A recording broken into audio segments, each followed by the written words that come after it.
Hola, hola amigas, amigos de La Voz del Consumidor. Como todos los martes, nuevamente estamos hoy día al aire a través de la red. Estamos en Conadecus, transmitiendo a través de las redes sociales. Además está conectado hoy día también el diario La Batalla, Radio Pajaritos FM, la radio que transmite para Maipú, Cerrillos y Estación Central. También está Radio El Consumidor de Pucón. Nuestros amigos de Pucón también nos están escuchando. Bueno, y redes sociales de Hernán Calderón, como el caso mío también, y todos los Facebook que tenemos integrados a la red de transmisiones de La Voz del Consumidor. Y como todos los martes, siempre tenemos la presencia de importantes invitados, pero también de nuestra periodista María Paz Ibar. Hola, hola María Paz, ¿cómo estás? Hola Hernán, hola comunidad Conadecus, de Arica, Punta Arenas, saludar a nuestros amigos de Pucón que siempre nos escriben, nos mandan saludos. Y Hernán, hoy día amanecí con una noticia, y bueno, y tú exponiendo en el Senado, en la Comisión de Economía, Conadecus, por el proyecto de ley que moderniza los procedimientos concursales contemplado en la ley 20.720 y crea nuevos procedimientos para micro y pequeñas empresas. Cuéntanos un poco cuál es la postura de Conadecus, por qué te invitaron a la Comisión de Economía. ¿Y qué etapa está esto? Porque hace tiempo que esta noticia la has presentado tú, hemos enviado, han invitado numerosas oportunidades, pero todavía no vemos los cambios necesarios que requiere esta ley. Cuéntanos, por favor, en qué etapa está y hoy día, ¿por qué expusiste? Bueno, mira, la invitación que tuvimos hoy día no fue una invitación espontánea de la comisión, sino que fuimos nosotros los que solicitamos que se nos invitara para poder hacer presente las observaciones que tenemos sobre este proyecto de ley y en particular porque han ingresado más mociones. El gobierno ha ingresado indicaciones que no son menores, son relevantes. Estamos hablando de que uno de los temas que nosotros estamos cuestionando hace mucho tiempo es que el procedimiento, en primer lugar, un procedimiento que hoy día es gratuito, va a tener un costo para los consumidores o para las personas y para los pymes, porque hay que agregar, logramos que se incorporaran a los pymes en el procedimiento de personas. Primero, aclarar, hoy día declararse en quiebra, no importa el tamaño de la empresa, cuesta 350 UF, o sea, 10 millones de pesos. Por lo tanto, una pyme que está, un pequeño empresario que está en una situación afligida de recursos, que se acoja a este procedimiento, tener que pagar, tener que pagar 10 millones es no poder declararse en quiebra. Y lo que hacen los pymes hoy día es que bajan la cortina nomás y queda ahí. Ese es el procedimiento que existe hoy día. Por eso nosotros, para poder dejar esa situación zanjada, nosotros dentro de nuestras peticiones era que los pymes entraran al procedimiento de las personas. Todas las pymes de menos de 25.000 UF entran al procedimiento de personas. Pero que hoy día el procedimiento de las personas, las quiebras personales, la ley, la quiebra personal, hoy día el procedimiento es gratuito, pero el gobierno ingresó una indicación donde ahora van a tener que pagar las personas que se acojan y los pymes van a tener que pagar 10 UF. Bueno, eso es una restricción, es una forma de que las personas no se acojan. Mientras más requisitos le pongo, más difícil es que las personas puedan acogerse a un procedimiento de renegociación. Los que se acojan a un procedimiento de liquidación están obligados a pagar las 10 UF. Todos están obligados. Entonces, nosotros estamos diciendo de que para facilitar esto, hay que hacer que el procedimiento siga siendo gratuito. No puede ser que pague anticipadamente ingresando, porque una persona puede llegar a ingresar para una renegociación y puede terminar liquidado. Ese también es un tema que nosotros estamos aquí colocando en, digámoslo, en la discusión. Decirle, mire, este procedimiento no tiene mecanismo de salida. El que entró no se puede arrepentir. si el acreedor no acepta la renegociación, se va a liquidación, obligatorio, porque el procedimiento está establecido de esa manera, porque no tiene una cláusula que le permita salirse. No hay ningún procedimiento para arrepentirse. Ese es un tema que hay que discutirlo. El segundo tema que hay aquí es que hay unas situaciones que nos parecen gravísimas. Por ejemplo, hoy día existe, se instaura dentro de la nueva ley el incidente de mala fe. El incidente de mala fe, María Paz, es cuando una persona oculta patrimonio, lo vende antes de acogerse a la ley, vende su patrimonio, lo liquida o lo oculta, o puede hacer tercería, lo puede traspasar, pero cuando esa persona llega sin patrimonio a solicitar su liquidación, bueno, se puede considerar como un acto de mala fe.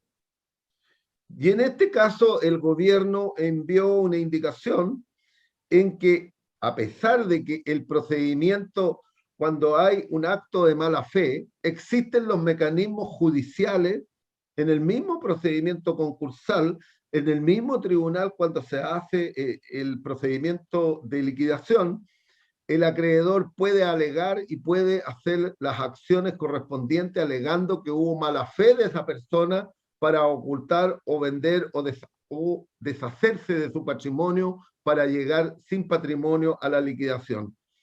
El mecanismo existe en la ley, existen los procedimientos, pero el gobierno fue más allá.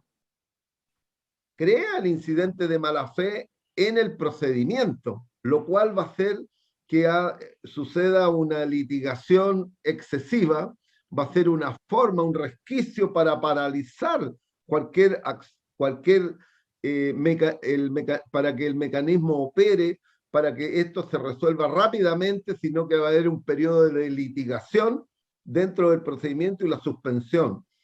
Lo segundo que va a ocurrir es que las penas que van a recibir quienes se les compruebe el acto de mala fe puede ser con cárcel como delito que va entre 63 días y 3 años de cárcel. Esta es la sanción que tiene. Y en segundo lugar, si ese consumidor o ese pyme ha contratado un abogado o un asesor que lo asesore y que tramite el procedimiento y lo represente, si se comprueba que hay un acto de mala fe, es responsable también el profesional de apoyo que tenía el consumidor o la pyme, y con el cual va a sufrir también un castigo con la suspensión del ejercicio de la profesión por 2 años. Bueno, esto quiere decir de que ningún consumidor y ningún pyme va a tener asesor. ¿Qué abogado va a querer asesorarlo? O sea, esto es como decirle, mejor venga solito, arriésguese usted solo. Ningún abogado va a querer arriesgarse que los tribunales lo sancionen con una suspensión del ejercicio de la profesión por 2 años. Pero como todavía parece que era poco, el gobierno envió una moción nueva, ¿eh?, donde le da facultad exclusiva para perseguir el acto de mala fe a la superintendencia de insolvencia. Le da la legitimación para que ella inicie la demanda. O sea, con recursos del Estado se va a perseguir a los consumidores y a los pymes un organismo estatal, un organismo regulador, que en este caso, un organismo fiscalizador. Esto es inédito. No hay otros organismos que tengan eso. Es más, el organismo que tiene facultades para poder ser legitimado activo no puede aplicar sanciones, como es el caso del CERNAC, o en su defecto, como es la Dirección del Trabajo, que sí puede aplicar sanciones, pero no puede defender a los trabajadores. Los trabajadores se tienen que defender solitos. Bueno, aquí estamos en una contradicción total. Este organismo puede aplicar sanciones a los fiscalizados, digamos, a los veedores, y toda la gente que tiene, que involucra el tema de las quiebras. ¿Eh? Por lo tanto, a nosotros nos parece improcedente e impresentable esto. Aquí la superintendencia va a actuar contra la parte más débil, no contra la parte más fuerte. La parte más fuerte hoy día lo hace directamente en los tribunales y lo hace de su costo. Bueno, ¿y por qué entonces la superintendencia va a tener que sacar recursos de sus propios arcas para poder defender a los acreedores, digamos a las empresas que están demandando a los consumidores?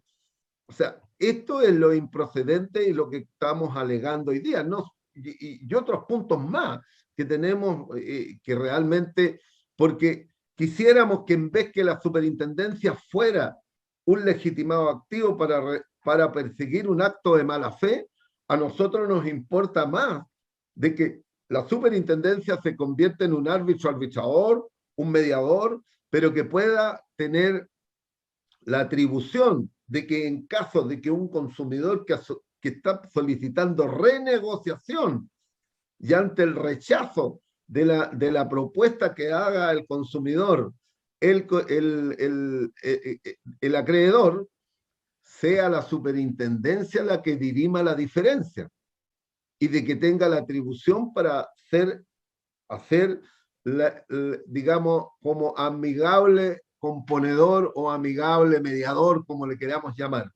A nosotros nos parece que ese es el mecanismo que tenemos que pedirle para que tampoco ocurran las acciones perversas que están ocurriendo.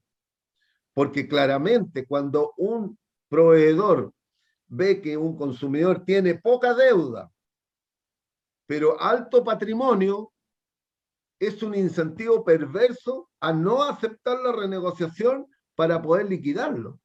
En consecuencia, nosotros estamos también solicitando una regulación con respecto a ese punto, que creemos que es relevante.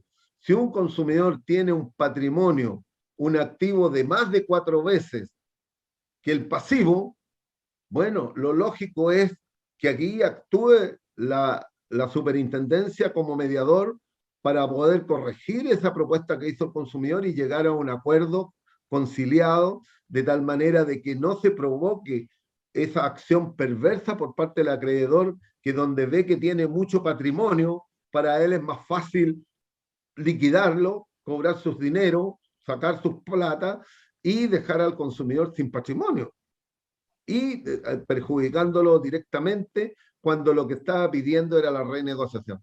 Estos son temas que están hoy día y que son relevantes porque en el mañana estamos hablando de que este procedimiento que se esperaba que fuera muy exitoso, no ha sido tan exitoso. O sea, en 6 años que tenga 5.000 casos es insignificante, cuando tenemos hoy día una cantidad de morosos que va cerca de los 4,5 millones. O sea, hay 4,5 millones potenciales personas que se podrían acoger a este procedimiento, pero durante los últimos 5 años se han acogido 5.000, 6.000 personas. Eso es como que lo que se está legislando es para que nadie se acoja al final. Es ponerle requisitos insalvables o requisitos de que inhiban la posibilidad de que las personas se acojan a un procedimiento de quiebras personales. Y ahí hemos nosotros propuesto un sinnúmero de medidas mayores, como por ejemplo que se acojan las personas con demandas en curso, cosa que es posible. En otros países se hace con demandas en curso, pero en Chile no. ¿Por qué? Porque no quieren que entre una prefieren mejor que se ocupe por los acreedores las cláusulas de aceleración de las deudas y judicializarlo. Y como hay incentivo también por el tema de plazos de las cláusulas de aceleración que permiten de que justamente los empresarios opten por la aceleración de las deudas y judicializarlo para que las personas no se acojan. Esto tiene que ver incluso con un servicio que ofrece DICOM, ¿no? Donde DICOM entrega toda la información de las causas en curso que hay en el procedimiento en la superintendencia, entrega además toda la información de las personas que se han acogido a este procedimiento y además agrega algo, un análisis financiero de las posibles personas que se pudieran acoger a este modelo para que no se les entregue crédito, porque esto es para obstruir el crédito, simplemente es para que los acreedores no entreguen, como lo hemos tenido en Conadecu. Hay muchas personas que han recurrido a Conadecu de que se han acogido al procedimiento, han renegociado, han cumplido con la renegociación, pero posteriormente cuando quieren solicitar un crédito no se les entrega. Este es el tema que tenemos hoy día y por eso, y es mucho más largo, ¿cierto? Este es una discusión que estamos dando de hace bastante tiempo, ¿no?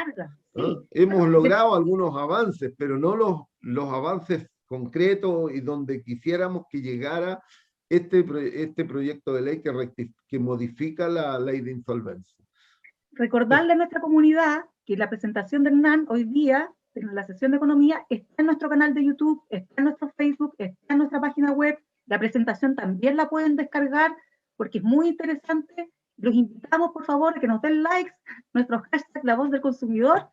Y Hernán, te dejo porque tenemos hoy día alguien de la casa que es el que recibe todos los reclamos, así que por favor presenta a nuestro abogado estrella de Conadecus y yo los veo al final del programa con preguntas, que ya tengo el muro lleno de preguntas, les aviso, así que voy a seleccionar algunas porque nos están preguntando todo este fin de semana, hay muchas preguntas de los consumidores y de la comunidad Conadecus. Nos vemos en un ratito más, Hernán, gracias. Gracias, María Paz. Bueno, como les había comentado anteriormente, hoy día tenemos un abogado de la casa, ¿no?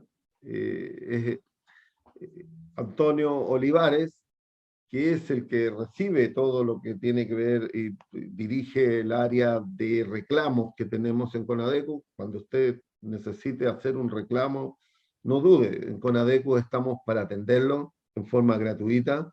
Y Antonio Olivares es el encargado de esa área junto con el equipo que está detrás contestando y respondiendo. Antonio es abogado de la Universidad de Chile y ya tiene también magíster en la misma, un diplomado o magíster fue diplomado. Un diplomado. Diplomado en Derecho al Consumo de la Universidad de Chile, ahora está haciendo otro diplomado más en la Universidad Nacional del Sur de Argentina, un diplomado espectacular que está haciendo, que para poder irse preparando mejor, para poder responder a los consumidores y saber el contexto que se da la protección de los consumidores, no solamente en Chile, sino que en el mundo, porque es muy amplio ese diplomado, lo cual entrega muchas enseñanzas. Por lo tanto, hoy día les presentamos a Antonio Olivares, el abogado de la casa, que está hoy día con nosotros para conversar de diferentes temas, las demandas, las consultas, los reclamos. Muchas gracias por la invitación, muy contento de estar aquí.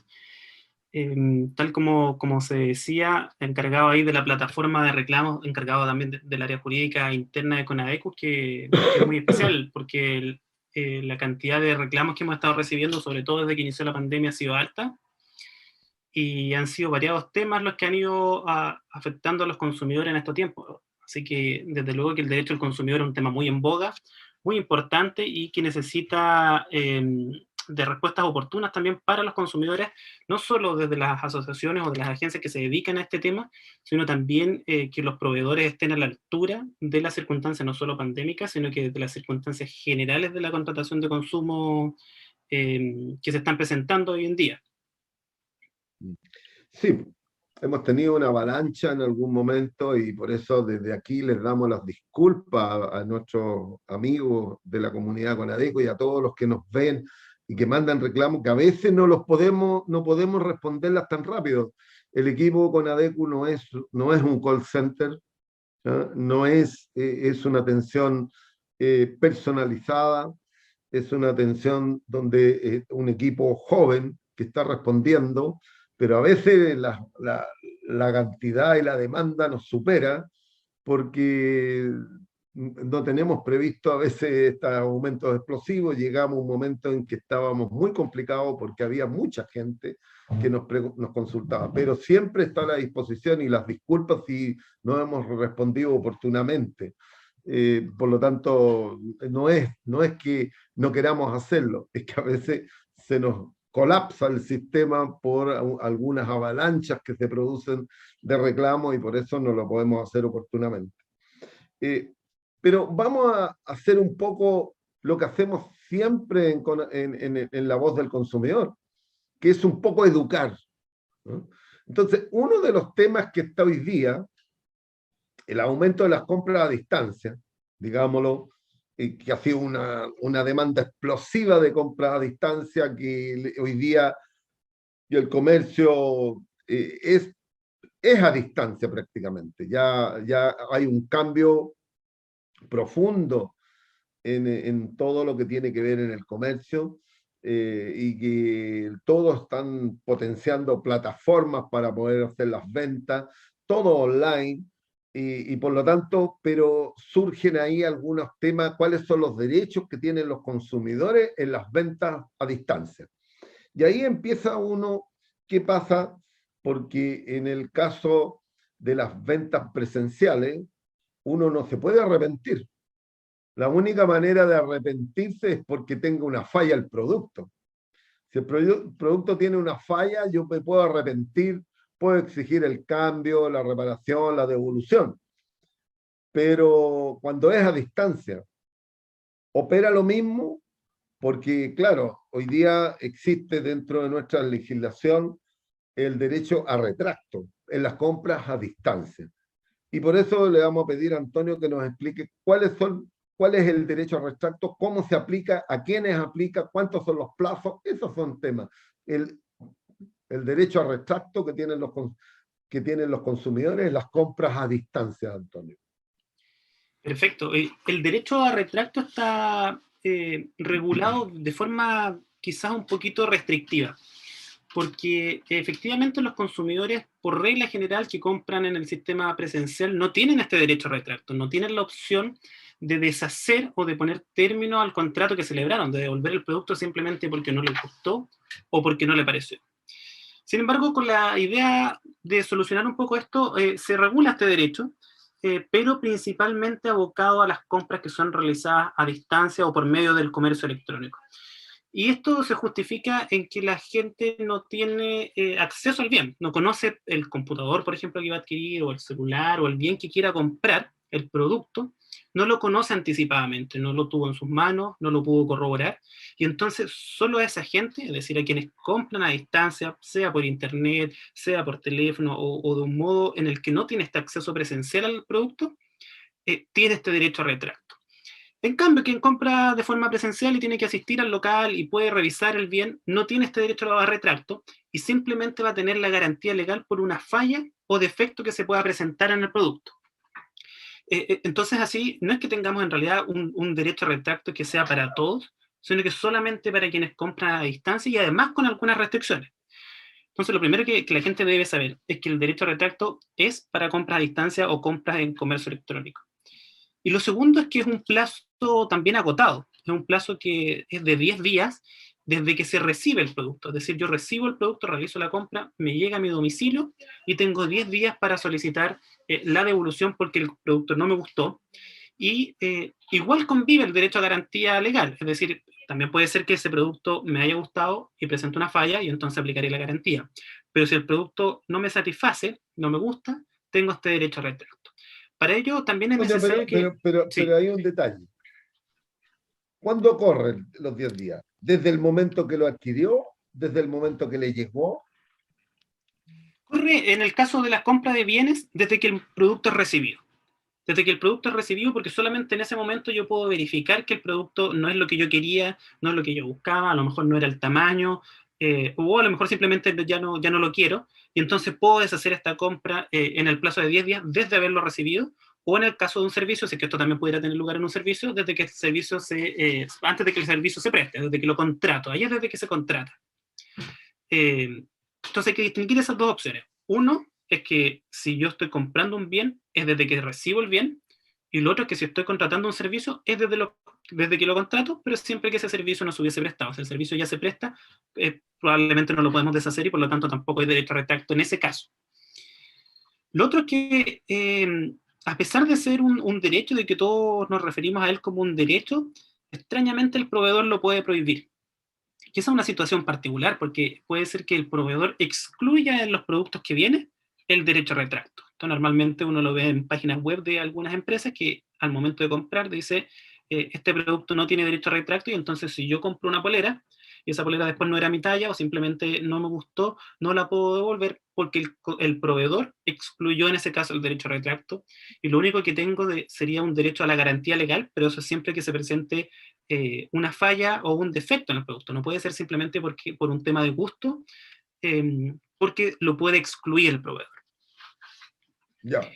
Ahora, en las compras presenciales, si bien el consumidor no tiene derecho a retractarse ni hacer el cambio del producto si no hay una falla o un defecto que sea atribuible al proveedor.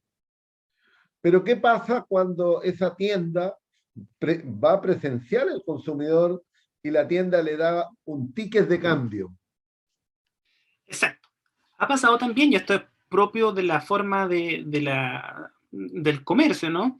Que ciertos productos no se compran para que uno mismo los use, los utilice, por ejemplo, se compran para un regalo. Entonces lo que tuvo que hacer el comercio es avanzar a otorgar una especie de derecho de satisfacción a las personas. Y entonces algunas tiendas, no todas desde luego, pero algunas grandes tiendas lo que han ido haciendo es otorgar una especie de derecho a retracto también, o de garantía de satisfacción, que incluso suele ser superior a los 10 días, anda alrededor de los 30 días, para que las personas también puedan deshacer su compra, siempre y cuando el producto también se encuentre en perfecto estado, no haya sido utilizado, sus sellos no hayan sido, no hayan sido abiertos, puede realizar esta devolución. Y eso quizás fue un poco otorgándose por las empresas producto de la forma de contratación. Uno empezó a necesitar regalarlo y no puede regalar un producto si no sabe si la persona que lo va a recibir le va a gustar, y entonces le tienen que otorgar este derecho o esta posibilidad de cambiarlo. Ese se asemeja mucho al derecho a retracto, pero es algo voluntario, porque el proveedor lo otorga a los consumidores que adquieren el bien. Entonces, ahí no está regulado por la ley, o sea, sí está regulado, pero está regulado de acuerdo a lo que el proveedor diga. El proveedor va a ser el que establece las condiciones para que este derecho opere. Por ejemplo, podría decir que es simplemente un derecho a cambiar el bien y no a devolver el dinero. En cambio, el derecho a retracto está derechamente regulado en la ley, y por lo tanto los proveedores no lo pueden modificar, más allá de que en este caso, hoy por hoy lo pueden excluir en ciertos casos. Antonio, una de las mayores cantidades de reclamos que ha habido durante este periodo, desde el inicio de la pandemia, claro, antes también habían, pero no eran tan reiterados y tan masivos como son hoy día, es cuando tú compras a distancia y el producto queda una fecha, la empresa se compromete a una fecha de entrega del producto y el producto no llega oportunamente o simplemente se demora meses a veces en llegar. ¿Qué opciones tienen los consumidores ahí? ¿Qué derechos tienen? Por ahí los consumidores tienen distintas opciones, ¿no? Desde luego que ellos siempre, si les satisface, ¿no? Si les satisface, ellos podrán dejar sin efecto el contrato aplicando este mismo derecho a retracto. Supongamos realizan una compra de una lavadora, pasan semanas desde que debía llegar, no llega, entonces el consumidor podría preferir mejor en ese caso retractarse, que el proveedor le devuelva la plata, no seguir insistiendo con esa compra y buscar un proveedor mejor que sí satisfaga la venta de este bien. Pero además es muy probable que el consumidor quiera simplemente perseverar con el contrato, y en ese caso puede siempre exigir, tiene derecho a exigir que le cumplan con la entrega del bien. Y ahí vamos a tener que distinguir, porque siempre que exista un incumplimiento, el consumidor tiene un derecho a ser compensado o indemnizado por los daños que se le ocasionan. y es indudable que cuando algunos bienes no llegan en la fecha que están comprometidas, se le van a ocasionar daño a los consumidores.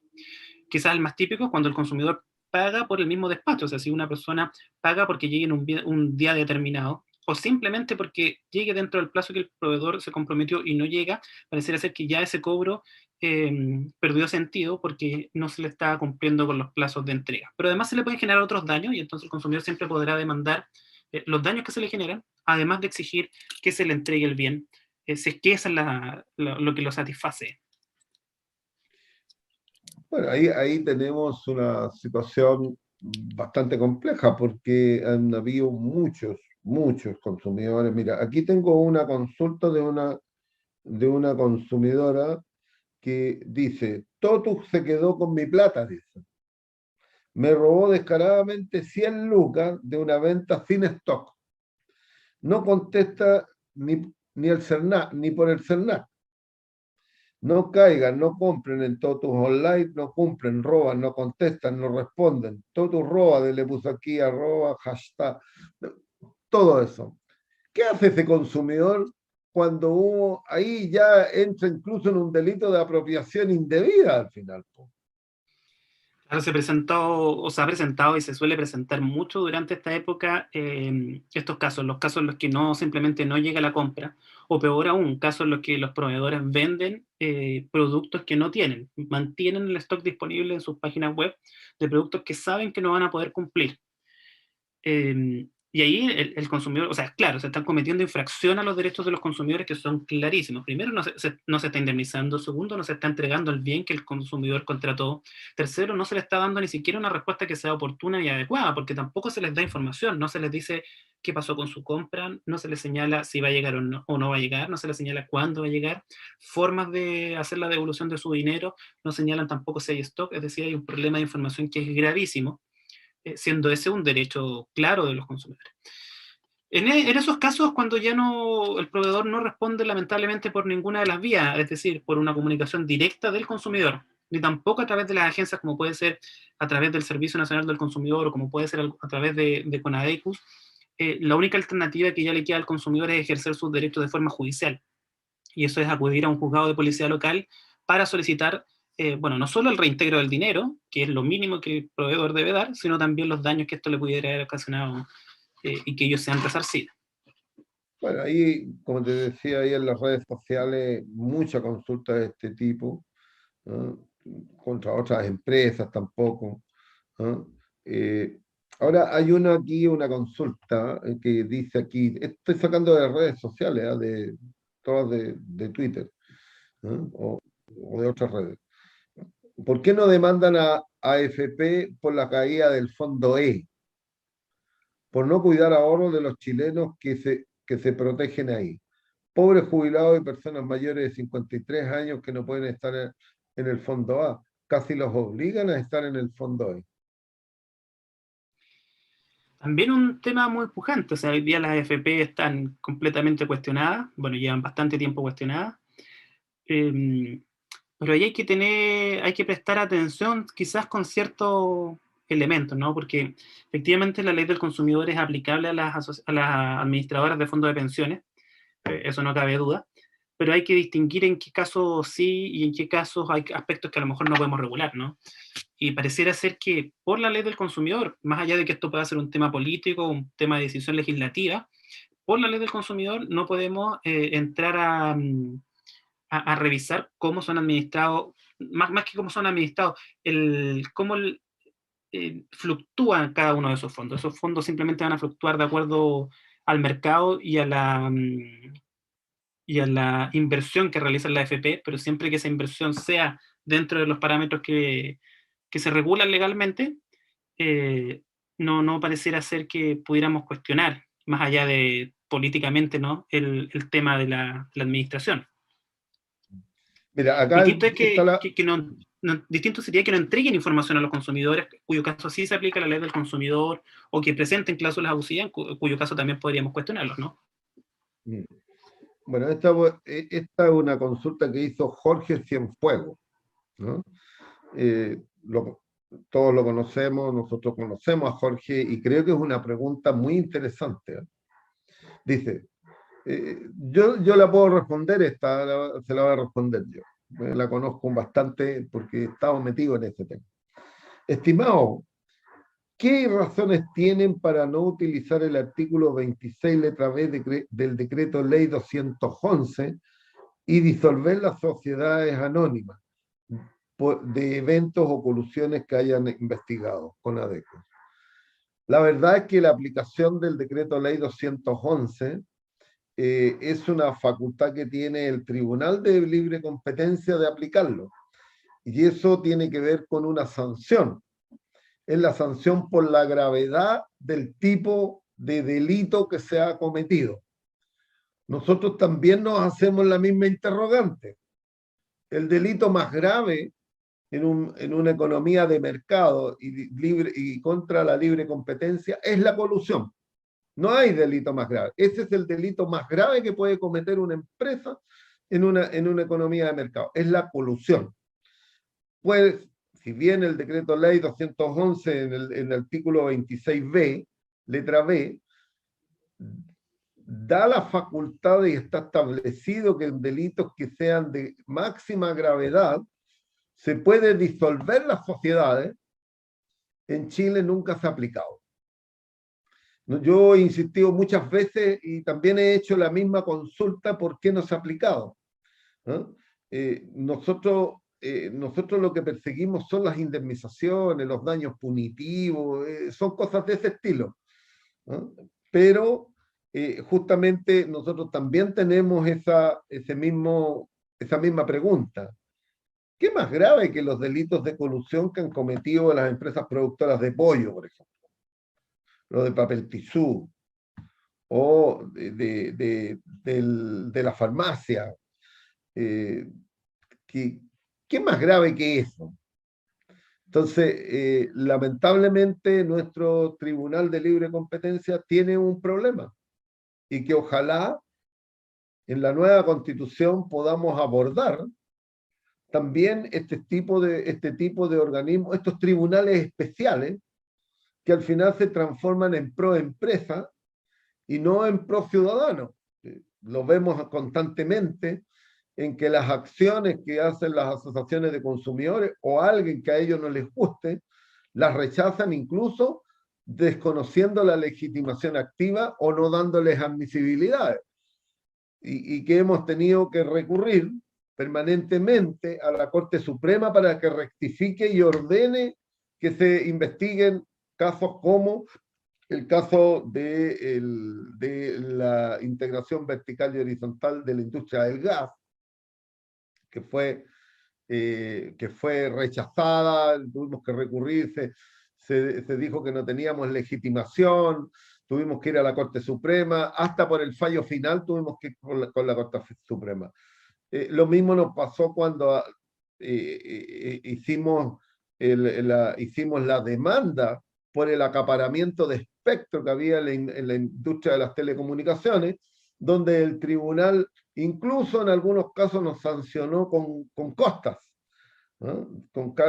Nos sancionó hasta con costas. Tuvimos que recurrir precisamente a la Corte Suprema y la Corte Suprema ha ido rectificando. Por eso yo creo que lo que pregunta Jorge Cienfuegos tiene una especial relevancia porque este es un tema que hay que discutir. ¿Qué pasa con estos organismos reguladores?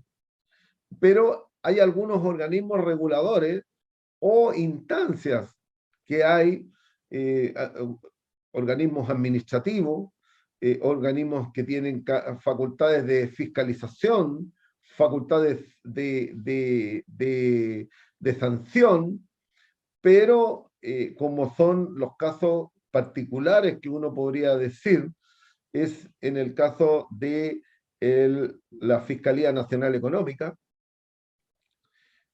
el Servicio de Impuestos Internos, tenemos también la Superintendencia del Medio Ambiente, que tienen facultades muy especiales, tienen prerrogativas que les permiten tener atribuciones exclusivas como para perseguir los delitos, ¿no? Y nadie puede intervenir, pero también ellos caen en una situación justamente hoy día hay una denuncia contra la Superintendencia del Medio Ambiente, precisamente por no llevar adelante procesos de fiscalización y procedimientos que tenía que haber realizado y que pasaron años y nunca los llevó a cabo.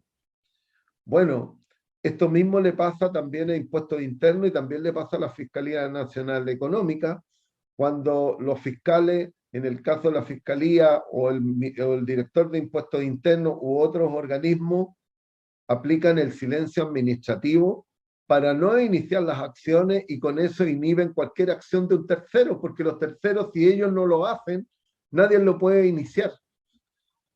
Y en el caso de las colusiones, cuando se persiguen los delitos por infracciones a la libre competencia y que se pueden considerar que pueden ser llevados a tribunales para poder aplicar sanciones punitivas con aplicación de cárcel, bueno, el único que tiene la atribución para perseguir esos delitos es la Fiscalía Nacional Económica. Cosas que de este tipo hay que entrar a regular. Lo mismo le pasó al Servicio de Impuestos Internos cuando se omitió silencio administrativo y no persiguió todos los delitos que hubieron por el caso del financiamiento de la política. Bueno, asimismo le está pasando hoy día a la Superintendencia del Medio Ambiente. Organismos que tienen atribuciones exclusivas. Por lo tanto, aquí lo que tenemos que hacer es regular esta legislación, porque claramente muchos de los funcionarios que hoy día encabezan estas instituciones son nombrados por el presidente de la República. Y esa es una situación anormal. Por lo tanto, necesitamos organismos autónomos, independientes, a lo mejor colegiados. No digo que lo colegiado puede ser mejor, pero sí la independencia para poder elegir a quienes lo encabecen, que no tengan conflictos de interés, que además no sean dependientes del ciclo político, porque eso sería nefasto. Y esto da lo mismo que pasa con la discusión del Tribunal Constitucional, cómo se componen estos organismos y cómo se designan a quienes los lideran. Eso por lo menos para informar sobre lo que estábamos hablando de esto de Jorge Cienfuegos. Yo quería, Antonio, hacerte una pregunta. CONADECO ha hecho varias demandas en el último tiempo y ustedes como equipo, el equipo CONADECO, ha estado encabezando demandas colectivas en varios cosas. Hay una demanda contra una constructora inmobiliaria por falla en un edificio habitado. Estas personas llevan bastante tiempo, ya llevan casi los primeros 5 años que están ocupando ese edificio, ya han empezado a salir las fallas significativas y notorias, principalmente en las calderas y otros tipos, el suministro de agua caliente, y ya ha tenido falla el edificio con inundaciones, hongos y un sinnúmero de problemas que han tenido. Me parece que son más de 140 personas las que habitan ese edificio. Exacto. ¿No? Entonces, y se presentó una demanda colectiva contra esta inmobiliaria, que además, cuando uno habla de inmobiliaria, tiene que hablar de constructora inmobiliaria, porque son están ligadas. Entonces, siempre donde hay una inmobiliaria y una constructora, y siempre parece que es lo mismo. Son lo mismo que hace. Hay una figura ahí rara donde se hace para que se pueda hacer efectivo un beneficio tributario que ocupa la constructora, y la inmobiliaria coloca a la venta, hacen una venta que hace, la inmobiliaria coloca a la venta los bienes al precio de mercado, pero ya utilizaron la franquicia tributaria. Bueno, pero esta demanda, ¿de qué se trata? ¿Dónde queda ubicado? ¿Cuáles eran las fallas que tenía el edificio? Exacto, es un edificio de bastantes propietarios, de 282 departamentos. Está ubicado en la comuna de Ñuñoa, en Irarrázaval, cerca de Avenida Osa. Y las fallas se han ido presentando continuamente. Es un edificio bastante nuevo, construido en el año 2016, y que su principal falla tiene que ver con el sistema de agua caliente, de agua potable caliente del edificio. para que se pueda entender, este es un edificio cuya agua caliente se calefacciona a través de un sistema de calderas, es decir, hay un lugar centralizado, un lugar que se llama una central térmica, una sala térmica, donde el agua de la totalidad del edificio se calienta y así cada uno de ellos tiene acceso a esta agua caliente. Esa caldera que fue instalada tanto por la constructora que fue elegida por la inmobiliaria, así como por los distintos profesionales que interactúan dentro de la construcción de un edificio, empezó a presentar distintas fallas. Fallas que son, desde luego, atribuibles a un mal diseño, a un mal emplazamiento y elección de materiales por parte de la inmobiliaria. Es decir, tanto la inmobiliaria, la constructora y los distintos personajes que trabajaron para ella en la diagramación, en la elaboración y en la construcción de esta sala térmica, no evaluaron todos los elementos que debían evaluar, lo que terminó ocasionando algo que es bastante extraño, que es que una sala térmica falle dentro de los 5 primeros años de la venta de un edificio. Es decir, estamos hablando de bienes que son durables, la gente saca créditos hipotecarios a 30 años, a 40 años para tener estos bienes inmuebles, y no puede ser que dentro de los primeros 5 años se queden sin agua caliente, existen una cantidad de filtraciones realmente sorprendente y daños que son realmente significativos. El principal factor aquí tiene que ver con la dureza del agua.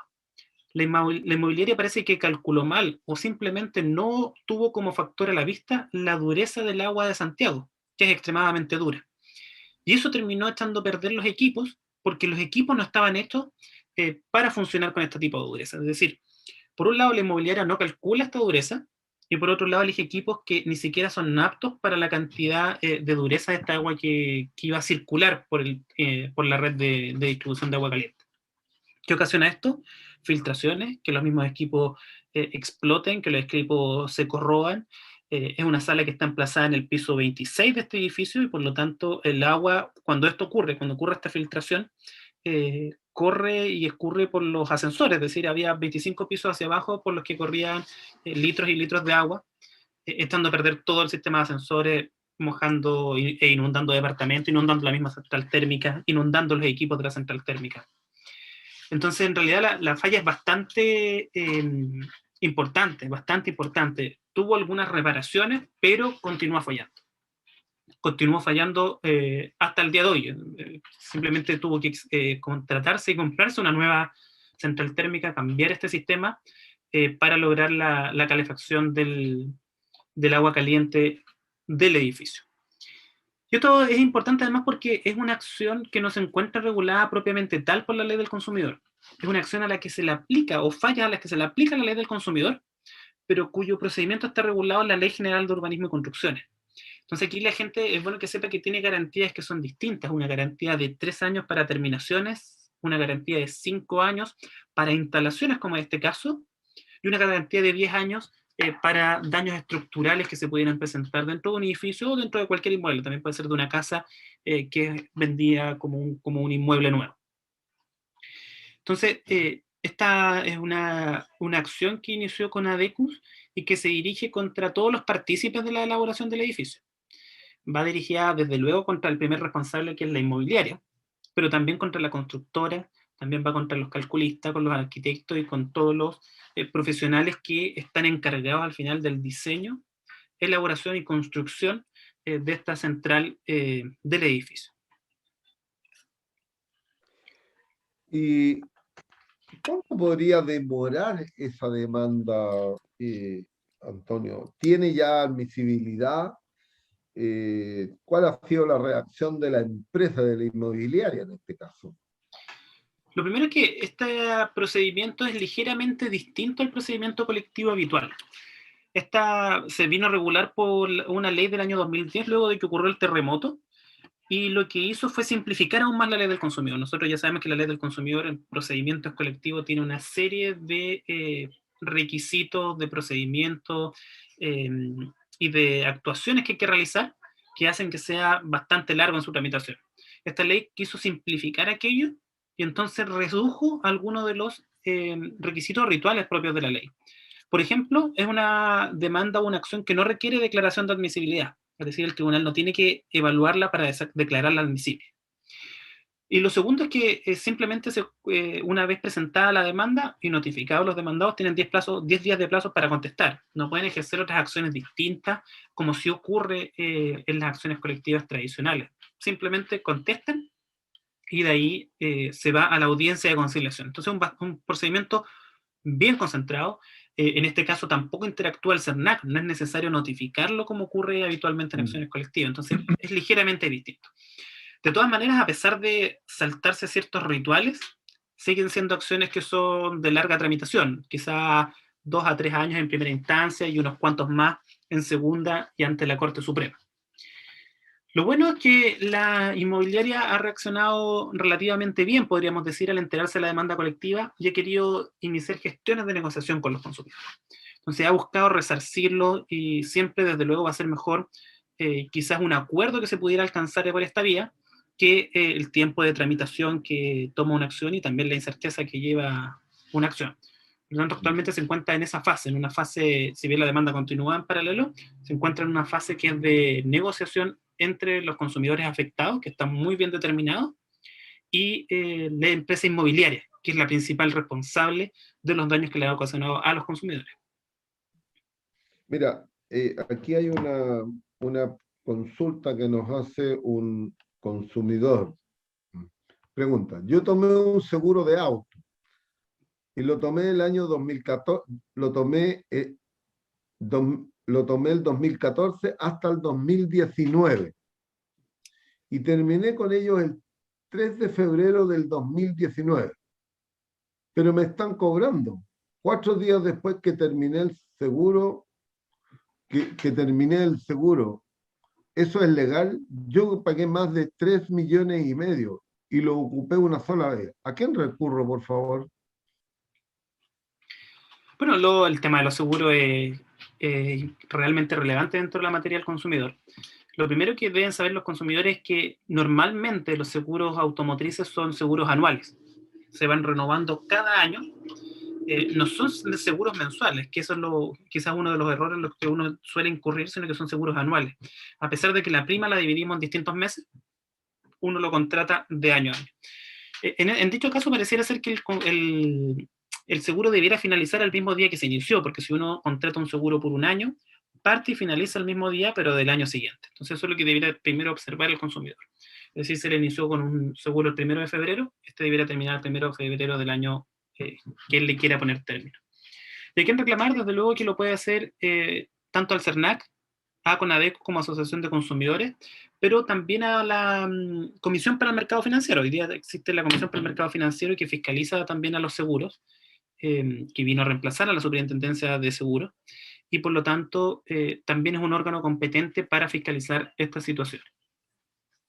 Bueno, debiéramos informarle a nuestros amigos y amigas de La Voz del Consumidor, que estamos transmitiendo hoy día nuestro programa habitual de los días martes, y estamos junto con Antonio Olivares, abogado de la Universidad de Chile, abogado del equipo de Conadecos. Estamos transmitiendo por Diario La Batalla, Radio Pajaritos FM, Radio El Consumidor de Pucón y las plataformas de redes sociales de Conadecos. Hay ahí una situación que en los seguros hay una falta de información porque hoy día nadie sabe cuántos seguros tiene.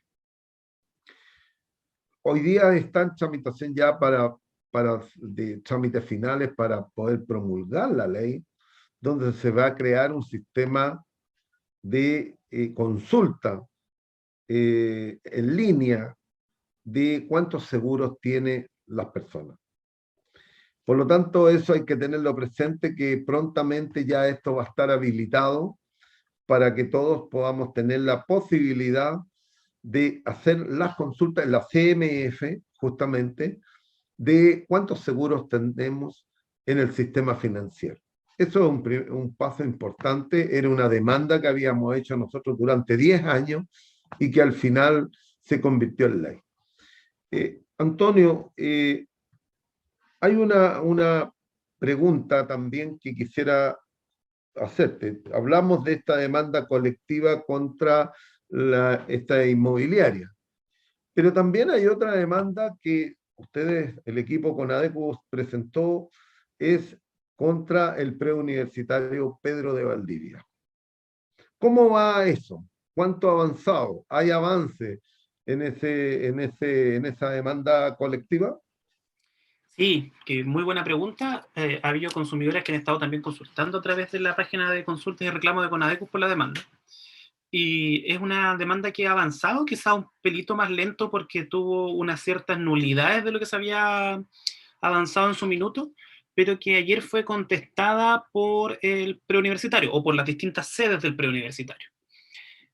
Por lo tanto, de aquí lo que debiera continuar es una fase de conciliación, se debiera llegar a esta audiencia de conciliación para ver si existe alguna posibilidad de acuerdo entre las distintas partes, que en este caso sería CONADECU en representación de las consumidoras y consumidores afectadas, y los representantes del preuniversitario.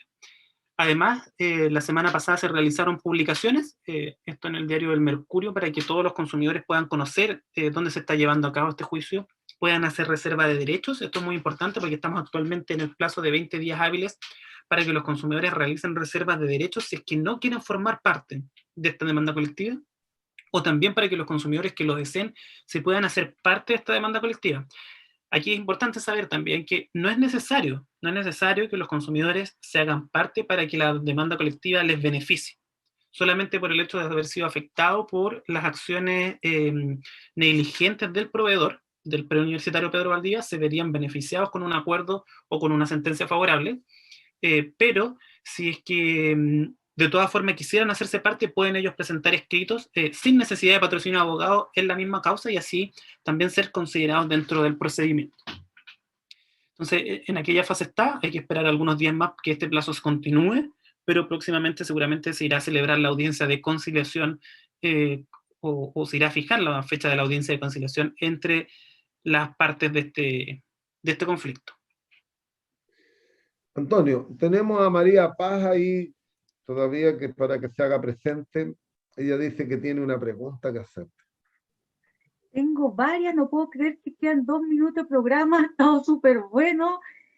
Antonio, tengo que leerte muchas preguntas, yo sé que no las vamos a poder contestar ahora, pero nuestros internautas, Twitter, por ejemplo, Sergio Jara, que es un colega, un periodista, señores, ayuda a Movistar, ¿podrían tener una plataforma de atención que funcione? Hablé con 4 ejecutivos por teléfono, en todas se cortó y nadie llamó. En el chat del sitio he interactuado con 3 personas distintas y nada. Por ejemplo, te voy a seguir leyendo porque son muchas.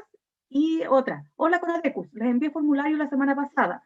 Resulta que la Polar Chile no devuelve el dinero desde mayo e incluso no responde a CERNAC, quienes han insistido en 2 ocasiones. Huele a estafa colectiva. Hashtag la Polar. @ Fashion Spark lleva más de un mes esperando la entrega de mis productos y sigo sin tener información alguna de parte de ustedes.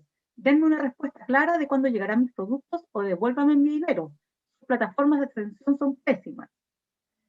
Otro usuario, he vuelto a subir el reclamo, está pendiente que el ejecutivo envíe orden para materializar la devolución, impresentable. Mi plata ya está en la cuenta de Falabella Ayuda hace 20 días y nadie hace nada. Está en el mismo estatus que hace una semana. Como puedes ver, todas las preguntas. Hay otra que es de Facebook que dice, ¿por qué algunas tiendas piden hasta la caja del producto? ¿Qué se hace en este caso? Por ejemplo, cuando uno compra zapatos o te llega una cama con el embalaje es grande y uno no lo puede guardar tanto tiempo. O la misma caja de zapatos que a veces uno, porque está en transporte público, dice, no me den la caja para irme más cómoda, pero resulta que sin la caja uno no lo puede cambiar. Entonces son muchas preguntas, decirle a nuestros usuarios que nuestra plataforma es nuestro canal formal de reclamo. Las redes sociales es un vínculo que podemos tener, pero necesitamos que ingresen sus reclamos en la plataforma para así tener la base de datos y que nuestros abogados puedan comunicarse con cada uno de ustedes. Por favor, Antonio, cuéntanos el proceso, cómo es, y si puedes dar respuesta a algunos de estos usuarios, porque están todos conectados en este minuto, escribiendo, y agradecer a la comunidad Conadecus que realmente están ahí escuchándonos, atentos a Twitter, a Facebook y a la plataforma de Instagram. También, por favor, hagan sus preguntas. Exacto, lo principal es que ingresen sus reclamos por nuestra plataforma de reclamos para que sí, tanto los asesores puedan darle la respuesta a las respectivas interrogantes que tengan, o realizar las derivaciones en los casos que ello fuera también así pertinente. Entonces, y ahí me aprovecho de colgar de un par de los reclamos que decías tú. Tanto en el caso de Movistar como en el caso de Falabella, Conadecus tiene convenios de colaboración con la finalidad de poder resolver rápidamente los reclamos que los consumidores presentan. Es decir, si un consumidor o consumidora nos presenta un reclamo respecto de Falabella, este va a ser internamente derivado desde Conadecus a Falabella, y Falabella le va a dar una respuesta al consumidor. Lo mismo va a ocurrir con Movistar, lo mismo va a ocurrir, por ejemplo, con PC Factory, que son entidades que han tenido alta cantidad de reclamos durante la pandemia. Entonces ahí aprovechar a esas dos personas de Movistar y Falabella que realicen su reclamo en la plataforma. Y respecto de la Polar, esto es interesante porque CERNAC inició un proceso de investigación respecto de la Polar porque ha recibido bastantes reclamos en este sentido. Quizás eso próximamente termine en la apertura de un procedimiento voluntario colectivo, entonces es importante que las personas estén atentas a qué ocurre con ello, por si debieran volver a interponer su reclamo, pero no propiamente en la plataforma de CERNAC, sino que en la de procedimientos voluntarios colectivos, y así ser considerados tanto su opinión como su caso dentro de este procedimiento, que probablemente tenga lugar un poco más adelante, como ocurrió con otras empresas. Y respecto de la caja del producto, aquí ello tiene mucha relación con lo que hablábamos al inicio del derecho a retracto. O sea, si la persona debe ejercer el derecho a retracto, lo quiere porque no le gusta el producto, o porque no le satisface, o porque simplemente ya no lo quiere, necesita tener, eso sí, el embalaje perfecto, porque eso supone que el proveedor lo pueda volver a vender, lo pueda poner nuevamente en el comercio, y por eso es muy importante que sea un bien pequeño o sea un bien grande, el embalaje debe estar en óptimas condiciones, lo que no puede exigirse en el caso de una garantía legal. Si hay una garantía legal, es obvio que el consumidor utilizó el producto porque el producto falló, y en ese caso basta con que lleve el producto, la boleta, y el proveedor tiene que cambiarlo, devolver el dinero o repararlo según lo que el consumidor estime. Bien, parece que se nos pasó la hora volando, son las 21:03 y estamos llegando al final de La Voz del Consumidor. Otro día, martes, donde estamos conversando, educando, informando a los consumidores de Chile. Este es el programa de Conadecus, pero también nos acompañan Diario La Batalla, Radio Pajaritos FM y Radio El Consumidor de Pucón. Así que tenemos en este momento en la página de Conadecus, en el Facebook de Conadecus, hay 430 personas que estaban viéndonos en vivo. Hay que ver los demás. Hay una cantidad importante de personas que estaban justamente viendo nuestro programa de La Voz del Consumidor de los días martes. Así que amigos, amigas, gracias por estar con nosotros, Antonio. Igual María Paz. Nos veremos el próximo martes en un nuevo programa de La Voz del Consumidor, el programa de Conadecus de educación y información para los consumidores. Así que nos vemos, amigas, amigos, el próximo martes. Chao, chao. Muchas gracias, Hernán. Gracias. No, muchas gracias por la invitación. La comunidad Conadecus.